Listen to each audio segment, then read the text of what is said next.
Lembaga Perlindungan Saksi dan Korban (LPSK) menghentikan perlindungan kepada Richard Eliezer setelah wawancara warga binaan Rutan Bareskrim Polri itu muncul di program Rosi Kompas TV. Alasan pencabutan itu pun jadi pertanyaan. Dalam konferensi pers yang digelar di kantor LPSK, Ciracas, Jakarta Timur, Jumat 10 Maret 2023, dijelaskan jika Eliezer dinilai melanggar perjanjian yang sebelumnya telah disepakati.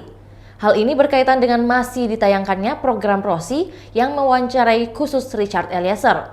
Sebelumnya, surat keberatan yang ditujukan langsung kepada pimpinan media tersebut telah disampaikan oleh pimpinan LPSK. Dalam surat itu, LPSK meminta agar tidak menayangkan hasil wawancara tersebut.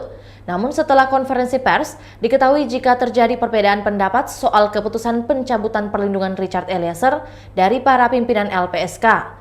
Tenaga ahli LPSK Syahrial menyatakan, dalam pengambilan keputusan penghentian perlindungan Richard karena diwawancarai Kompas TV, ada perbedaan pandangan dari para pimpinan LPSK. Menurut Syahrial, 2 dari 7 pimpinan LPSK meminta agar perlindungan kepada Richard Eliezer tetap dilanjutkan. Adapun sidang Mahkamah Pimpinan LPSK dengan keputusan menghentikan perlindungan kepada Richard Eliezer ini dilakukan pada Kamis 9 Maret 2023, di hari yang sama saat Kompas TV menayangkan program Rosi eksklusif wawancara Richard Eliezer.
Itulah tadi berita hot news kita pada hari ini. Saksikan berita hot news lainnya hanya di kanal YouTube dan Facebook Tribun Timur.